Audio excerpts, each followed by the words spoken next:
Y comparto pantalla y arrancamos.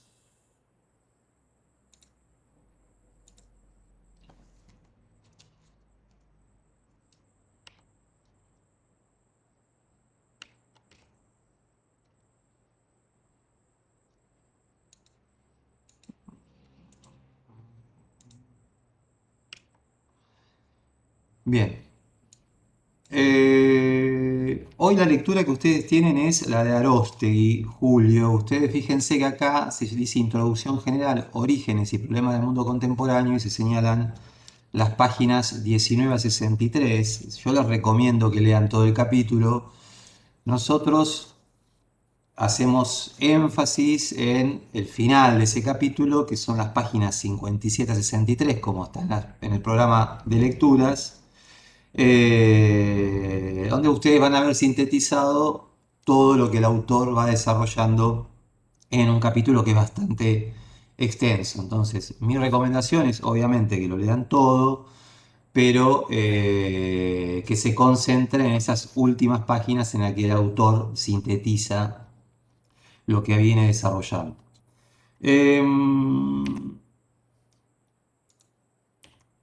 ¿Cuáles son los objetivos de la clase de hoy? Bueno, básicamente dos preguntas elementales. La primera es de qué hablamos cuando hablamos de historia contemporánea. La segunda es de qué hablamos cuando hablamos de modernidad.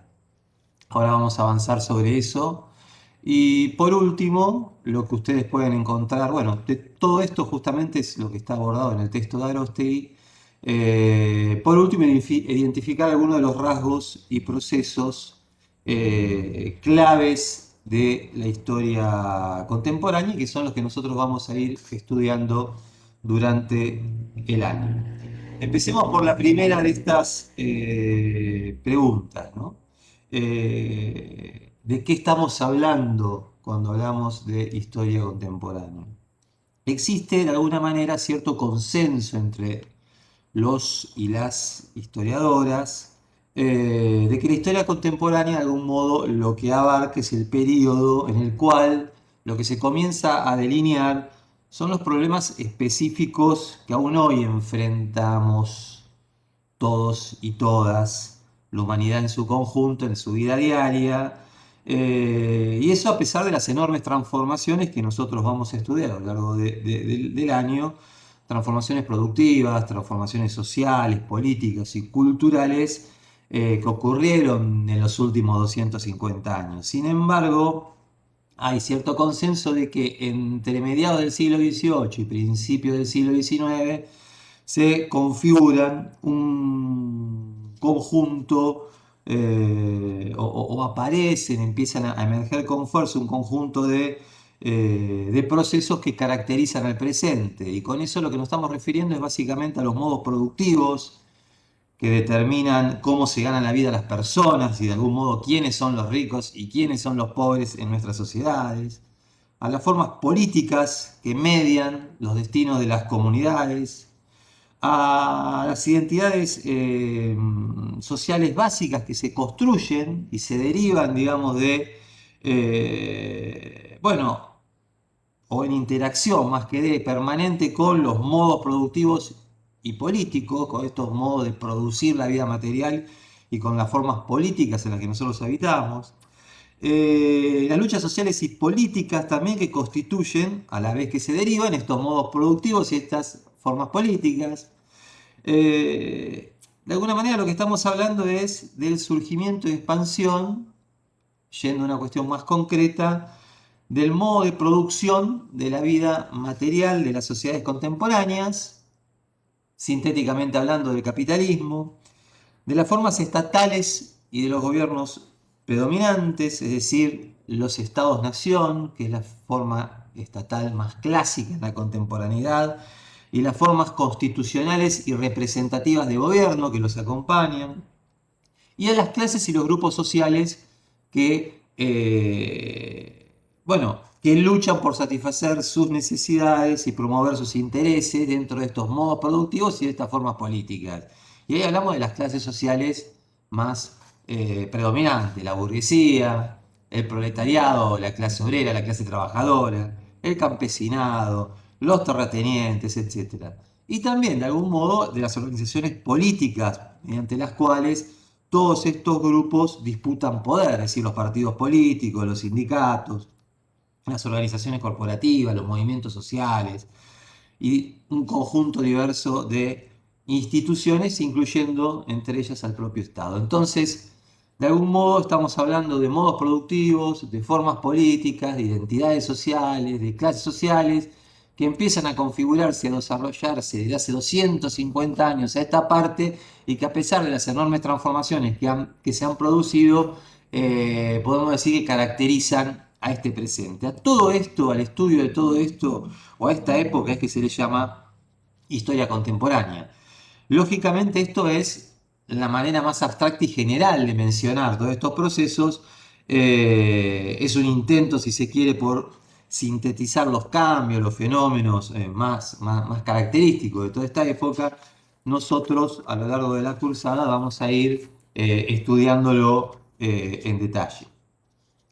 Y de algún modo lo que hay, digamos, entre todos los historiadores, las historiadoras que se dedican a la investigación y a la enseñanza de la historia contemporánea, es también cierto consenso en que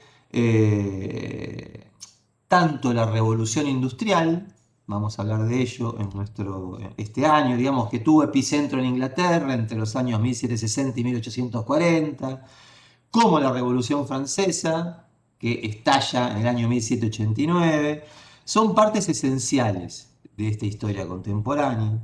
Y por lo tanto van a ser nuestro punto de partida. Nosotros a partir de las próximas semanas vamos a empezar a estudiar estos dos procesos, revolución industrial o industrialización capitalista y revolución francesa.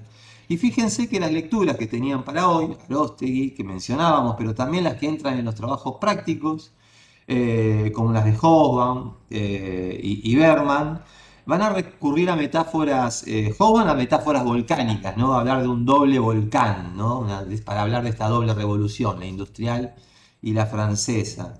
Berman otro tipo de metáforas, pero ambos van a estar enfatizando la profundidad de los cambios que se producen entre fines del siglo XVIII y principios del siglo XIX. Y también van a leer a Marx, que fíjense que también va a utilizar un conjunto de metáforas como todo lo sólido se desvanece en el aire o todo lo sagrado es profanado para aludir Marx, un contemporáneo de estas transformaciones, escribe el Manifiesto Comunista en 1848, para aludir a estos cambios tan profundos y acelerados en las condiciones materiales y culturales de existencia de la humanidad, cambios que a partir de entonces van a tener cierto estatuto de cambios permanentes, como lo podemos ver hoy en día con las transformaciones permanentes al cual la humanidad está enfrentada. Entonces, digamos, lo primero que hay que destacar es esta cuestión, ¿no? El origen revolucionario de la modernidad contemporánea. Y cuando hablamos de este origen revolucionario nos referimos entonces a revolución en las condiciones materiales de existencia, en la revolución industrial, por ejemplo, que implica industrialización capitalista de base urbana, esto lo vamos a ver en las clases que vienen, la expansión del mercado, que va a transformarse paulatinamente en un mercado de tipo mundial hacia la segunda mitad del siglo XIX.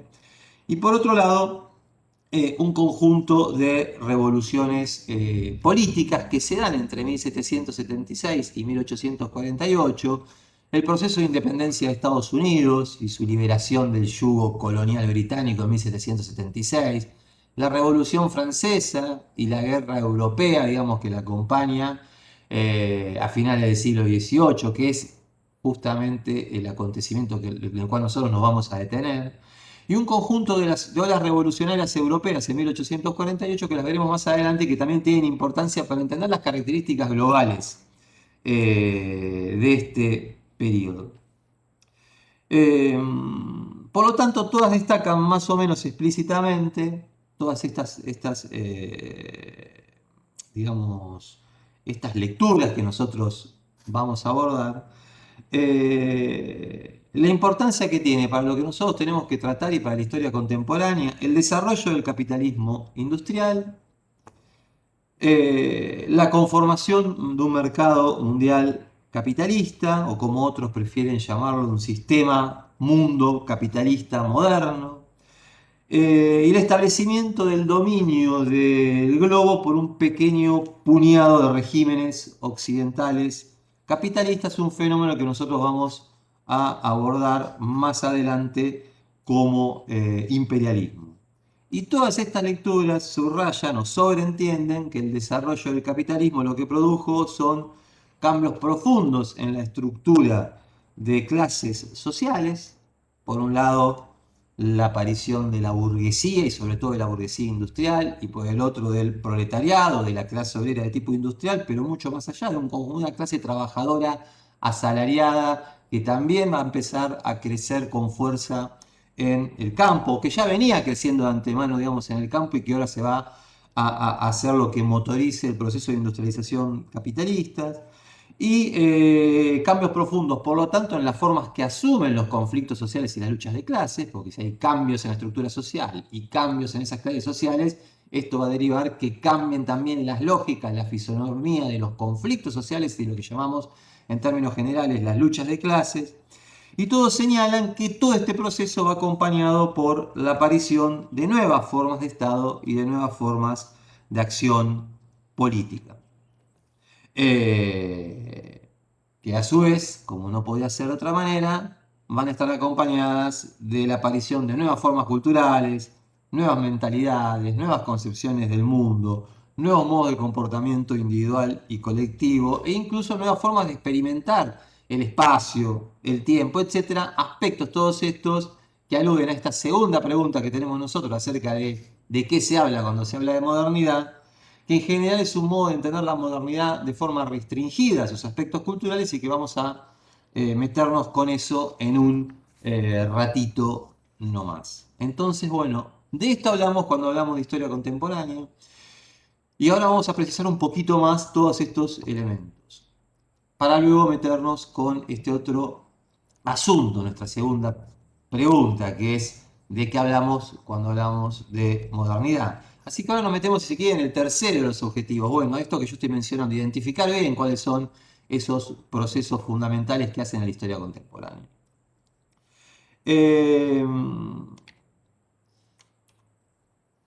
Por lo tanto, 1776-1848, un periodo revolucionario que remodela las estructuras productivas sociales y el carácter de los estados, pero quiero alertar con esto, lo vamos luego a ver en las clases, cuando hablamos de revolución tenemos que entender que este proceso revolucionario amplio ni destrozó enteramente el viejo mundo, ni inventó todo lo que se mantuvo vigente en el nuevo, dice una de las lecturas, o todo lo que se va a mantener vigente en el nuevo. Es decir, los cambios estos que estamos mencionando poseen distintas temporalidades y esas temporalidades muchas van para atrás en el tiempo. Las transformaciones económicas de la base material, productiva, suelen ser mucho más lentas que otros tipos de transformaciones y otras vamos a ver que van a desarrollarse con mucha más aceleración en los años sucesivos, digamos, a este periodo que nosotros estamos enmarcando. Pero es un momento en el que, como yo les mencionaba, hay unos cambios profundos y el término revolución sirve para caracterizar, para mostrar, digamos, la magnitud de estos cambios. Por otro lado, fíjense que nosotros hablamos de revoluciones como la Revolución Francesa, en la que los actores que la llevan adelante son conscientes, digamos, de que están buscando un cambio profundo en la forma de ejercicio del poder, en las estructuras del Estado, etc. Y otras veces la palabra revolución alude a transformaciones de orden general, como son las transformaciones económicas, a las que nosotros después decimos revolución industrial. Pero ahí es un ex post, es decir, luego de este proceso de profundas transformaciones, los analistas, las personas que vivieron la época y luego los historiadores usamos este término para caracterizar esos cambios, pero no es que los actores que están llevando adelante la industrialización tienen esta idea como un objetivo inmediato de sus acciones, generar una revolución económica. ¿Se entiende? Entonces es una palabra que tiene diferentes significados en su uso en la literatura, pero que aluden básicamente a los cambios profundos que se producen en esta época, lo que no nos tiene que hacer digamos, malinterpretar esto. No todo, digamos, desaparece de la noche a la mañana, no todo lo que nosotros vemos ahí que se afirma tiene una historia inmediata, sino que muchas veces son procesos de mucho más largo plazo. Todo esto lo iremos viendo en las clases que siguen. Por lo tanto, este origen revolucionario alude a la crisis del sistema feudal, y ahora vamos a ir precisando, como ven, cada vez más esto que yo estoy mencionando, por la expansión de nuevas relaciones de producción de tipo capitalistas, estas en las cuales aparece una clase, la burguesía, que es dueña de los medios de producción, y una enorme cantidad de la población que es expropiada de sus condiciones de existencia, que no tiene acceso a la tierra, que no tiene medios de producción para reproducir su vida y que por lo tanto debe vender su capacidad de trabajar a esta burguesía. Esto es el capitalismo y también es una cosa que estudiaremos en detalle en uno de nuestros encuentros. Por otro lado, la crisis del antiguo régimen, que dará lugar a nuevas formas de Estado. Nosotros mencionábamos recién la aparición del Estado-Nación, de estados de base constitucional, de estados que paulatinamente empiezan a incorporar instituciones más representativas. Bueno, ¿qué es el Estado? ¿Qué es una constitución? ¿Cuáles son estas formas representativas? También va a ocupar parte de nuestras clases venideras. La expansión del capitalismo de base industrial, que va a reconfigurar la fisonomía de las clases sociales. La revolución industrial, la industrialización capitalista de base urbana, va a ser uno de los temas que va a ocupar nuestras clases venideras. Y por último, la expansión europea, que va a conducir paulatinamente al surgimiento de un mercado mundial, sobre todo en la segunda mitad del siglo XIX, y a la aparición del imperialismo en su forma colonial, también, digamos, o sobre todo en el último cuarto del siglo XIX, que también van a ser temas que nosotros vamos a abordar en las clases venideras. Y a partir de allí vamos a ver la evolución de todos estos procesos a lo largo del siglo XX hasta el presente.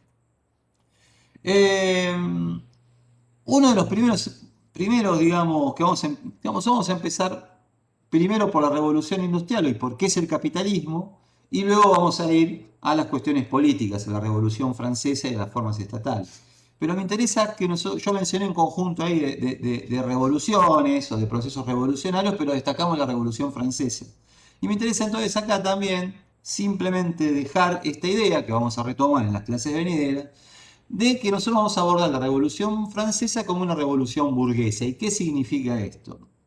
No significa necesariamente que la burguesía es la clase que la lleva adelante de motu propio o que no aparecen sectores de la vieja aristocracia participando de esta revolución, o vamos a ver que el impulso de esta revolución van a ser sectores populares, etcétera. Pero ¿por qué es una revolución burguesa? Aunque no sea la clase burguesa el único actor de este proceso, y es más, muchas veces ni siquiera tenga luchas muy fuertes adentro suyo acerca de, con diferentes proyectos. Bueno, lo veremos después esto, ¿no? Pero sí porque es una revolución que nos permite ver que se produce el triunfo de un tipo de propiedad, la propiedad privada burguesa, la propiedad privada tal cual la conocemos hoy, se irá modificando obviamente en estos 250 años, pero en lo esencial lo que aparece es la forma de propiedad tal cual la conocemos hoy en día y con ella una forma particular de control sobre los medios de producción. Cuando hablamos de medios de producción hablamos de la tierra, de los medios de transporte, de las fábricas, de la maquinaria, etcétera, de todo aquello con lo cual la humanidad produce los mercancías en el capitalismo que le permiten de alguna manera su subsistencia. Y por otro lado, el triunfo de un marco legal, político e institucional que aseguró el libre desarrollo de este tipo de propiedad, la propiedad privada de tipo burguesa y las relaciones sociales de tipo capitalista. Bien, vayamos entonces a especificar aún más algunos de estos procesos que venimos mencionando. El capitalismo mundial, industrial, ¿qué significa? Va a significar, digamos, hay relaciones sociales capitalistas con anterioridad, el capitalismo no aparece en esta época. En las zonas rurales se vienen desarrollando lo que muchos caracterizan como la protoindustrialización de base rural, lo veremos a su debido momento. Hay expansión de relaciones sociales capitalistas en el campo, es decir, dueños de la tierra o personas que alquilan tierra y que contratan para producir esa tierra a trabajadores y trabajadoras por el pago de un salario. Pero lo que aparece acá y a nosotros nos interesa mucho es que va a aparecer la forma típica que va a revolucionar y va a motorizar el desarrollo del capitalismo, que es el capitalismo industrial de base urbana, las fábricas. Bien, por lo tanto, entonces, cuando hablamos de capitalismo industrial, hablamos de que se expande en el mundo la mercantilización de la fuerza de trabajo, es decir, de esa capacidad de trabajo que tienen los hombres y las mujeres, que entonces la venden a cambio de un salario para vivir, y por lo tanto se va a expandir también la búsqueda de ganancia de tipo capitalista, es decir, la forma en que estos empresarios, esta burguesía, estos dueños de los medios de producción, buscan su ganancia, que es contratando fuerza de trabajo asalariada para producir un conjunto de mercancías que luego serán vendidas en el mercado y que la diferencia entre lo que ellos pagan y lo que venden va a ser su ganancia. Bueno, esto va a ser parte de nuestros temas.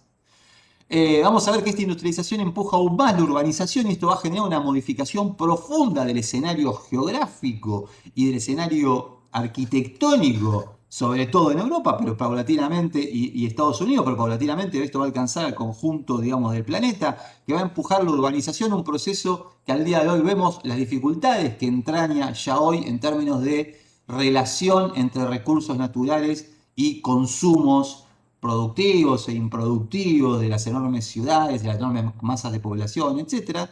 Fíjese que hasta este momento la gran, la inmensa mayoría de la población vive de lo que se produce en el campo, ¿no?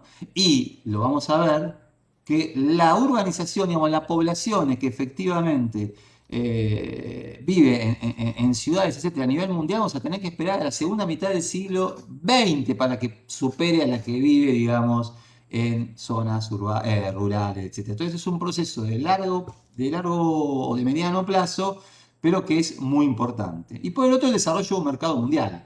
Comercio internacional había y hubo desde tiempos inmemoriales, ¿no? Ustedes vieron que una persona que, no sé si han escuchado, este es un fenicio, ¿no? Para decir un comerciante que busca vender sus productos, etc. Bueno, los fenicios eran un pueblo comerciante de la antigüedad, es decir, comercio internacional hubo de tiempos remotos, las historias de Marco Polo, la ruta de la seda, etc. Acá lo que aparece es otra cuestión que la vamos a analizar, que es la aparición de un verdadero mercado mundial que va a empezar a impactar lo que pase en ese comercio internacional y mundial en el conjunto de las estructuras económicas y productivas del planeta.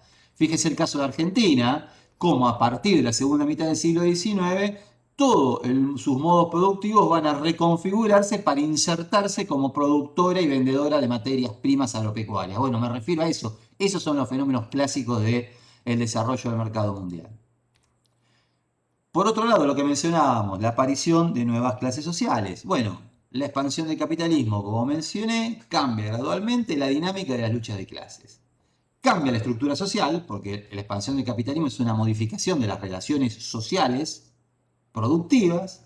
Esto hace entonces que cambie la estructura social, que aparezcan nuevos grupos sociales, o que algunos grupos que ya existían cambien su fisonomía. Da la aparición a clases ahora no enteramente nuevas, pero sí que empiezan a tener un protagonismo por su expansión, por su crecimiento, por la importancia que tienen ahora, por la capacidad de influir sobre las políticas del Estado, sobre el rumbo de la economía, etc. En este caso hablamos de la burguesía. Aparecen clases que van entonces a imponerse gradualmente, van a imponer su hegemonía, es decir, sus intereses van a pasar a ser intereses que de algún modo, mediante el consenso y mediante la violencia, pasan a ser aceptados por el conjunto de la población, o tenidos como los intereses del conjunto de la población, o aceptados como lo que no puede cambiar, es un poco lo que pasa hoy en día, ¿no? Está ahí la burguesía, están los grandes ricos, los grandes propietarios de las empresas, etc. Para nosotros el mundo es así, y a lo sumo le pedimos que se redistribuya un poco mejor la riqueza, pero no cuestionamos la existencia de estos grupos, cuestionamos la riqueza que tienen, pero no la existencia misma de estos grupos. Bueno, ¿no? Esto es hegemonía, esto es construir hegemonía, hacer que la población se contente con, che, repartan un poco más de la guita, repartan un poco más de la torta, en vez de decir, che, déjense de joder, reconfiguremos las relaciones sociales productivas porque así no va más. Esto empieza a aparecer en ese momento y entonces lo que está cambiando es la forma que van a asumir las luchas de clases de ahí en más. Esto es parte de lo que vamos a estudiar. Como decía, estos cambios no son de una noche a la mañana y por lo tanto va a haber supervivencia de viejas clases dominantes como la aristocracia terrateniente, etcétera, íntimamente asociada a las estructuras estatales del antiguo régimen que basa su poder en la tenencia de la tierra, en la posesión de la tierra, y que nosotros vamos a ver por ejemplo, en la revolución en el 1848, que tiene mucha importancia la supervivencia de esta aristocracia terrateniente y la capacidad que tiene para seguir manteniendo estructuras estatales que las nuevas clases sociales quieren modificar, quieren transformar. Bueno, esto es parte de lo que vamos a ver a lo largo del año. La transformación del campesinado, que cada vez más es un campesinado asalariado, es decir, si se quiere, es un proletariado rural, una clase obrera rural, mujeres y hombres que venden su capacidad de trabajar a los dueños de la tierra, etc. Entonces hay nuevas clases sociales y estas clases sociales son importantes entender cuáles son sus transformaciones para entender cómo de ahí en más van a reconfigurarse las luchas entre las mismas. Y van a aparecer el otro elemento que decíamos nosotros, nuevas formas de Estado. La emergencia del Estado-Nación. ¿Y con qué se asocia esto? Con las crisis de la monarquía absolutista y la expansión del constitucionalismo, de la división de poderes, es decir, Revolución Francesa, todos conocen, un rey, todos saben, le cortan la cabeza, todos saben, buscan de alguna manera transformar ese Estado, y algunos buscan que ese Estado sea una monarquía, pero constitucional, es decir, que tenga una legislación, unas leyes, una constitución que determine claramente cómo se organiza el poder de ese Estado y que recorte entonces el poder absoluto del rey. Otros, ya lo vamos a estudiar, dicen no, al carajo con la monarquía, vamos por la democracia, vamos por el sufragio universal, acá tienen que votar todos. Después haremos la pregunta, ¿todos y todas? Veremos.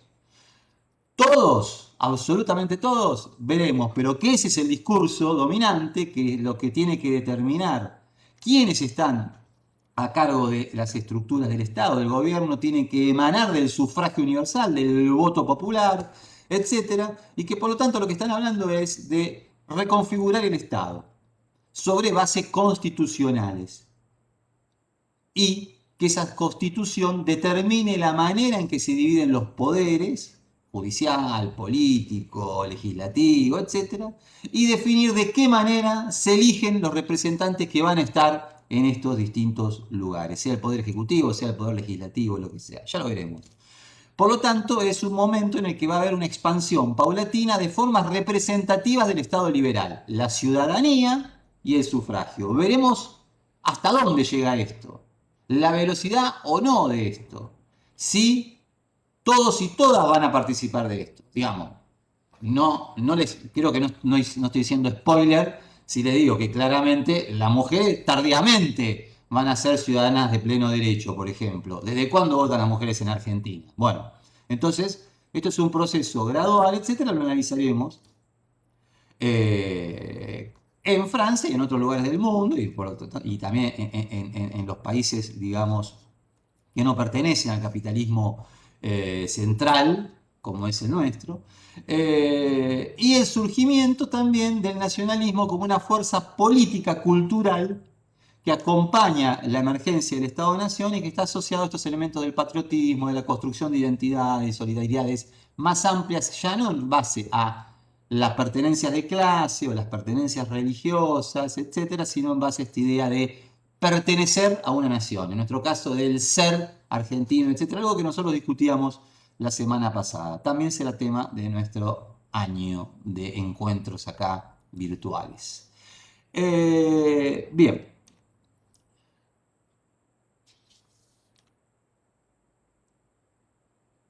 Entonces, de algún modo, estos son los procesos, los fenómenos que vamos a ir analizando y viendo. ¿Y cómo vamos a seguir? Bueno, en la próxima vamos a seguir por capitalismo y revolución industrial para luego ir a Estado y revolución francesa.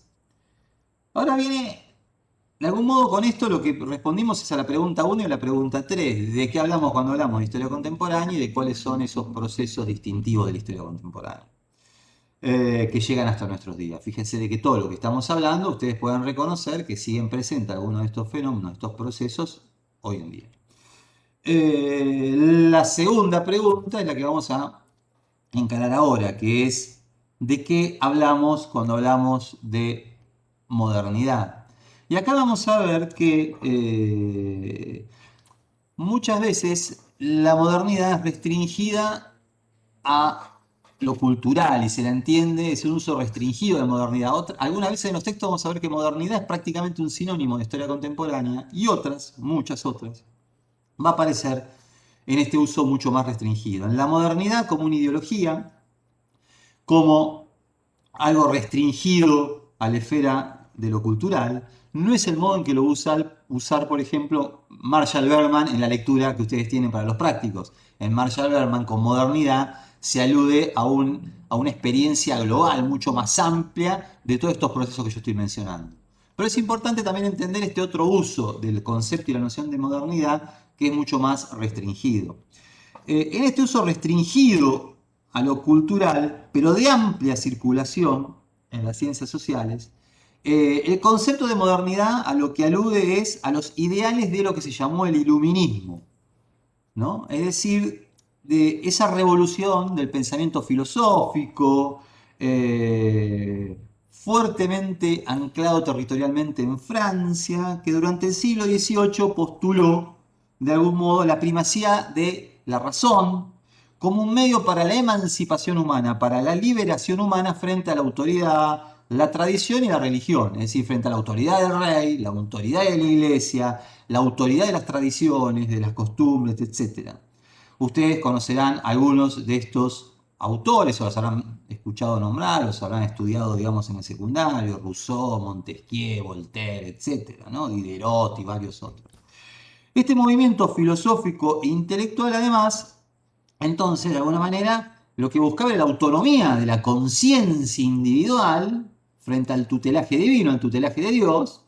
Dice, bueno, digamos, no es que necesariamente negaban la existencia de Dios, sino que de algún modo lo expulsaban de los asuntos terrenales. Dicen, nosotros tenemos que entender por nuestros propios medios el modo en que el mundo está organizado. Dios no tiene nada que decir en esto. Y por lo tanto lo que define es una ideología de la libertad y de la individualidad creadora frente a la idea de que todo está determinado por voluntad divina. Este es un elemento central del pensamiento filosófico que conocemos como iluminismo o la filosofía de las luces, etc.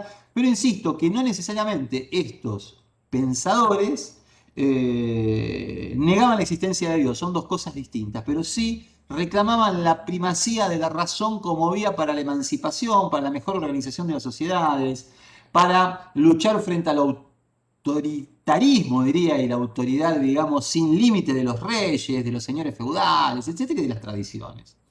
De alguna manera, algo de esto nosotros podemos pensar en ejemplos contemporáneos en que todavía se dan discusiones que nosotros podemos imaginarnos qué tipo de que son similares o análogas a algún tipo de discusiones que se dan en aquella época. En lo que hay mucha gente que en base a la razón lo que busca es, ¿no? Y sobre todo mujeres, etcétera, liberarse frente al autoritarismo de los poderes políticos, del Estado, de la justicia, de las tradiciones, de la religión, etcétera.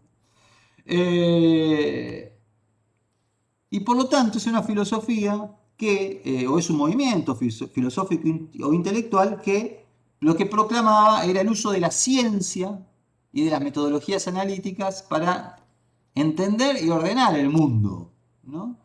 Y que afirmaba sobre esta idea del predominio de la ciencia y de la razón analítica, del pensamiento científico, etc., que el mundo, a partir, digamos, del surgimiento de la Revolución Francesa y este movimiento filosófico y cultural, etc., lo que se encontraba en la senda de un progreso social inexorable e indetenible. Fíjense, si ustedes leyeron esto que hemos publicado esta semana en Aulas Web, esta reflexión de Walter Benjamin, a partir de ese cuadro de Paul Klee, que lo que está en claro cuestionamiento a mediados del siglo XX, en pleno nazismo. Walter Benjamin va a ser asesinado justamente por fuerzas, digamos, reaccionarias de la derecha en 1940. Es la idea de que la humanidad, digamos, en pleno auge de los campos de concentración y de enorme matanza, de una sociedad que venía de los horrores del imperialismo y del colonialismo, la idea de progreso social, bueno, era puesta en cuestión. Pero en este momento se afirma esta idea del progreso social como algo inexorable.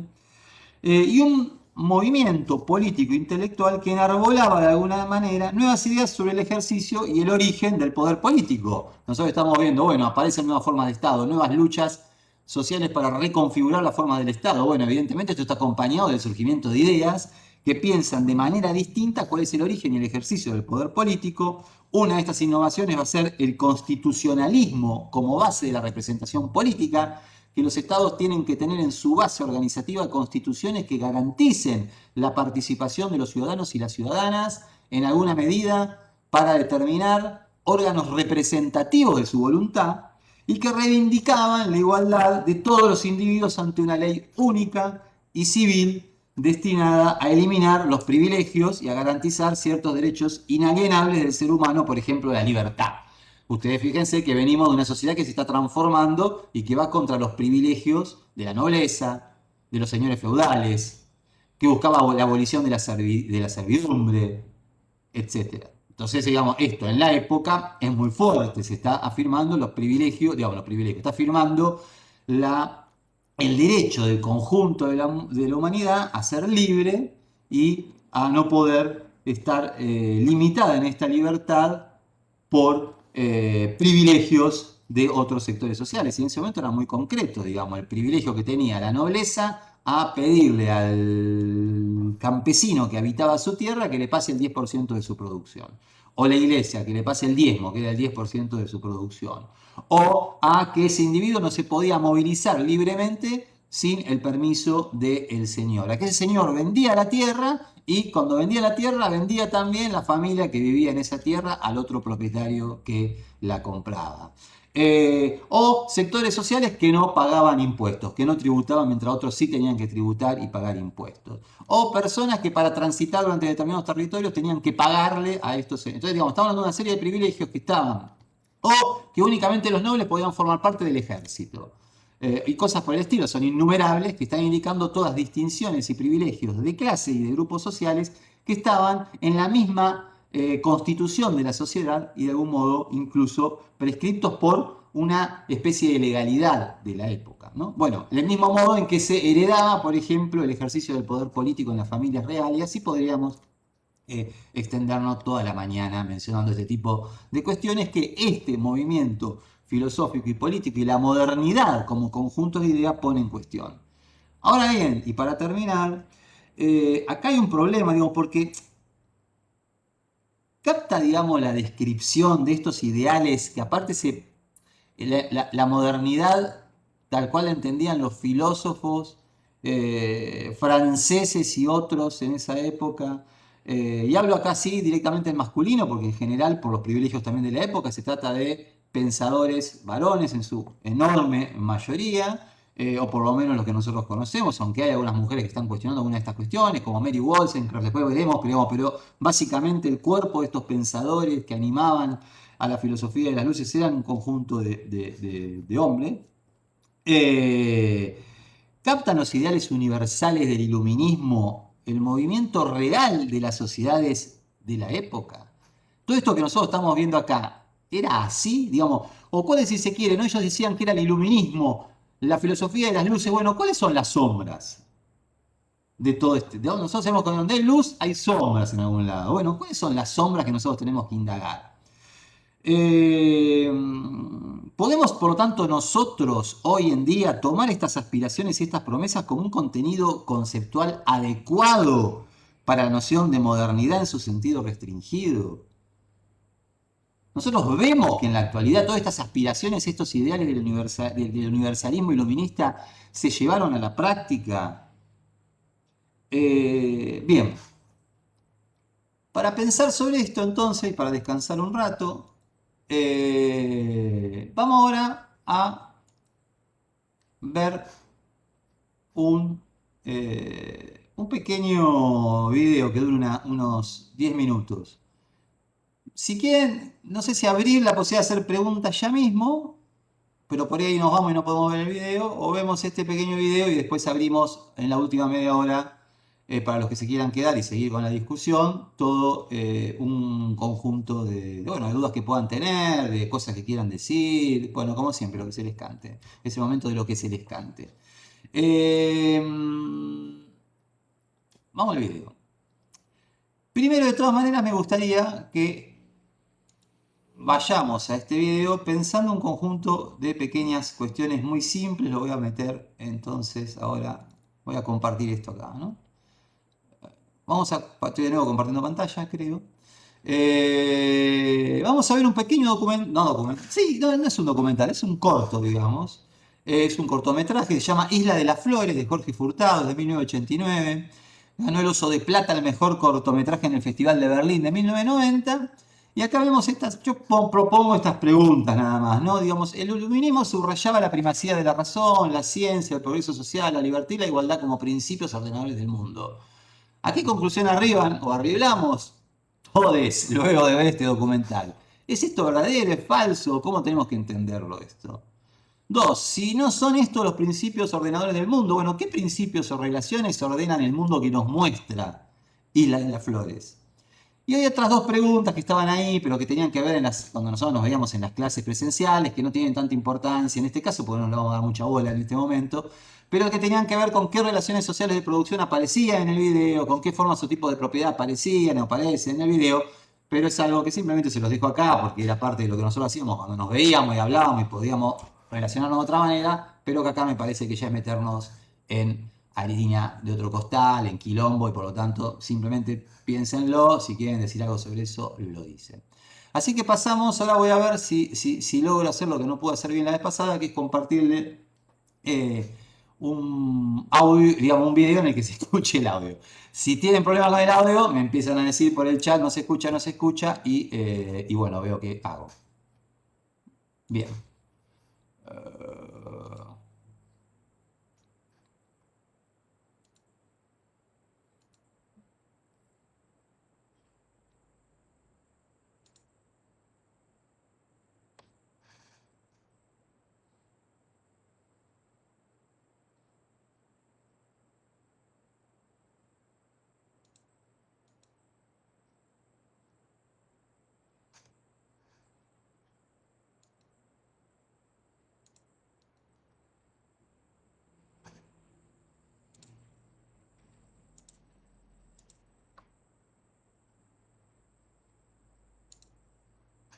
Me dicen algunos que no se escucha. ¿Es para todos? ¿No se escucha? No se escucha, no se escucha, no se escucha. ¿Hay alguien que lo escuche? A ver si un... No, no, tampoco, no, no, listo. No se escucha. Vamos a intentar... ¿A mí me escuchan? A mí me escuchan, ¿no? Sí. Bien, intentaremos otro método. Vamos por el segundo método. Compartir, multimedia. Voy a pegar... Ustedes, este video está en nuestras listas de YouTube, del canal de YouTube que tenemos. Ahí estoy buscándolo para poder compartírselos. Bien, a ver.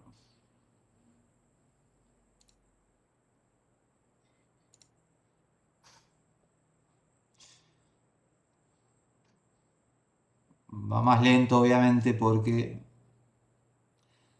la compu está sobreexigida con el Cisco Webex.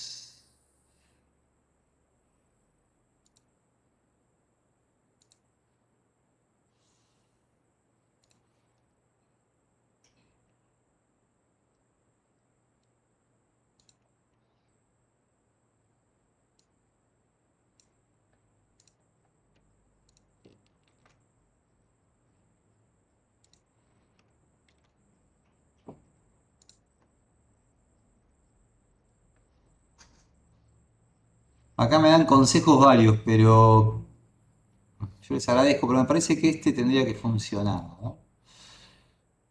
Bien. Esperen un poco.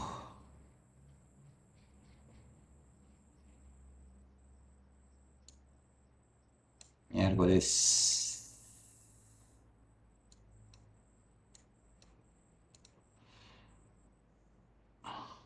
Lo que pasa es que acá no lo podemos ver entero, creo que lo podemos ver un cacho, nada más. Voy a ver que se vea lo más posible.